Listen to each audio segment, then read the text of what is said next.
근데 저는 요즘에는 금 잘 안 써요. 일단 안 예쁘잖아요. 그리고 금값이 너무 비싸요.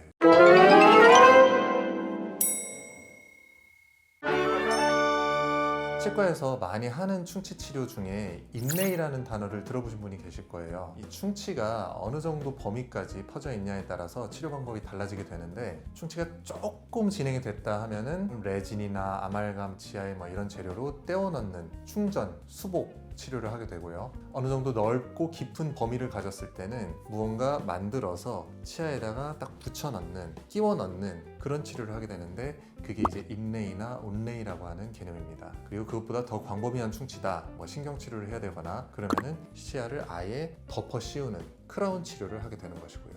그 중에서 우리가 많이 하는 인레이 치료에 대해서 오늘 설명을 드릴 텐데, 인레이를 만드는 재료 그리고 방법에 따라서 여러 가지 종류가 있습니다. 처음으로 말씀드릴 것은 골드, 금 인레이예요. 전통적으로 역사적으로 굉장히 오랫동안 많이 써온 재료죠. 꼭 치과 영역이 아니더라도 산업이나 예술 많은 부분에서 역사적으로 가장 사랑받은 금속 중에 하나고요. 금은 사실 사랑받은 이유가 있어요. 굉장히 안정적인 재료거든요. 그런 성질 덕분에 우리 몸 안에서도 굉장히 안정적으로 존재하기 때문에 생체 적합성이 굉장히 뛰어나고 최적의 안정성도 굉장히 높은 재료라고 볼 수 있죠.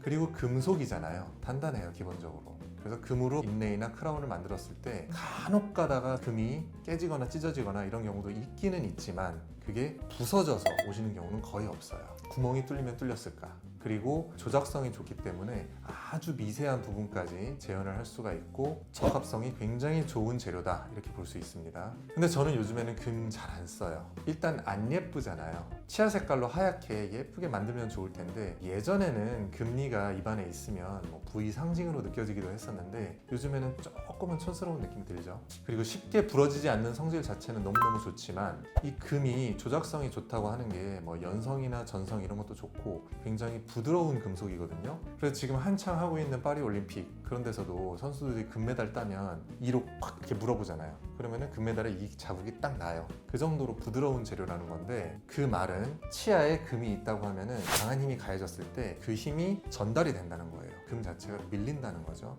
그 힘이 치아를 점점 이렇게 금이 가게 하는 방향, 쐐기처럼 작용을 해서 실제로 금 인레이 하신 분들이 그 주변의 치아가 시간이 오래 지나면서 금이 가는 그런 경우를 많이 보게 돼요. 재료 자체가 깨지진 않지만 치아를 쪼개려는 경향이 생길 수 있다, 그런 우려 때문에, 그리고 안 예쁘기 때문에 저는 요즘에는 금 인레이를 잘 사용하지 않습니다. 그리고 금값이 너무 비싸요. 치과에서 많이 쓰는 재료, 지르코니아라는 재료가 또 있거든요. 지르코니아를 갖고 인레이를 만들기도 해요. 지르코니아는 세라믹하고 금속하고의 중간 정도의 성질을 가졌다고 보는데, 굉장히 단단하고 또 이 색깔로 하얗게 예쁘게 만들 수 있기 때문에 크라운을 만들 때는 요즘 정말로 많이 쓰는 재료예요.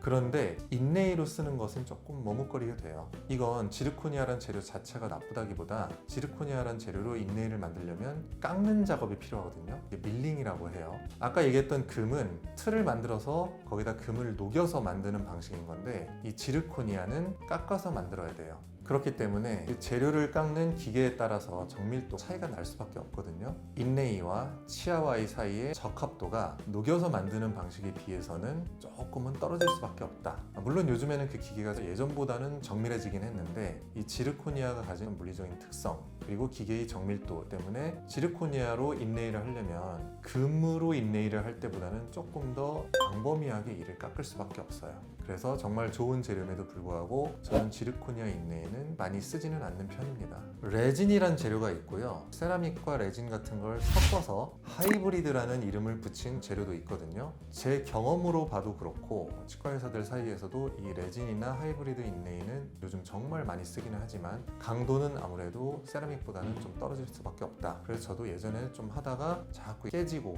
그런 경험을 많이 했기 때문에 요즘엔 잘 쓰지는 않아요. 지르코니아와 마찬가지로 깎아서 만들다 보니까 이를 좀 더 많이 삭제해야 되는 그런 마이너스적인 요소도 있고요. 그리고 깎아서 만드는 방식이나 레진이나 하이브리드 이런 방식이 장점이 없냐? 그렇지 않아요. 요즘에는 원데이 무슨 치료 이런 것들도 많잖아요. 스캔을 해서 하루 만에 팍팍 만들어서 그날 저녁에 딱 붙여드려야 되는 분들이다, 시간적인 제약이 아주 많은 그런 케이스다 싶을 때는 그런 방식으로 치료를 하면은 빠른 시간 안에 치료를 잘 받을 수 있겠죠. 그래서 제가 인레이로 가장 많이 쓰는 재료는 세라믹이에요. 요즘에 이맥스라는 재료로 많이 써요. 대표적인 재료인데요. 이 세라믹이라는 재료는 쉽게 얘기하면 도자기보다는 조금 더 단단한 재료다, 이렇게 이해하시면 됩니다. 치아 색깔로 만들 수 있고 변색이 적기 때문에 심미적인 보철물을 만들 수 있어요. 이 이맥스로 크라운을 만드는 경우도 있는데 지르코니아에 비해서 굉장히 투명도도 높고 영롱한 크라운을 만들 수도 있어요.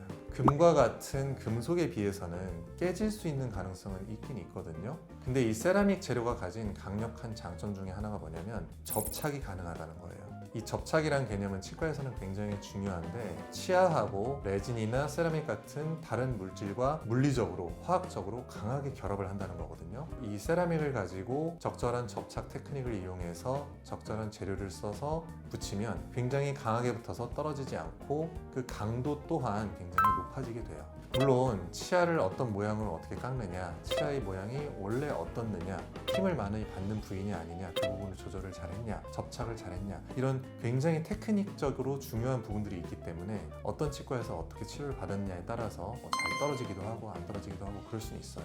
근데 저희 치과에서처럼 귀찮을 정도로 섬세하게 처리를 해서 붙이고 나면은 다른 재료들에 비해서 깨지거나 떨어지거나 하는 일이 확실히 적어요. 물론 그 이맥스 세라믹 재료도 강한 열과 압력으로 녹여서 틀 안에 집어넣어서 만드는 방식도 있고 깎아서 만드는 방식도 있거든요.